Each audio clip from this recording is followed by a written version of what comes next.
The Nature 2 is the last unit to connect in your water circulation loop. It sanitizes filtered water before it is sent through the return and back into the pool. We'll guide you through the process of hooking up the Nature 2 to your filtration system in a few easy steps. First, make sure you have all the pieces to connect the unit. You'll need Teflon tape, 2 fittings, clamps, and a hose. We recommend using a 3-foot length hose for this process.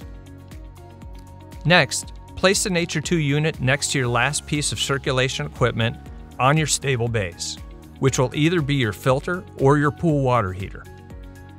Also, make sure there is a clear path from the unit to the return. Now you're ready to connect. Wrap the threads of the 2 fittings with Teflon tape to ensure a tight seal. Twist the fittings into the ports labeled inlet and outlet.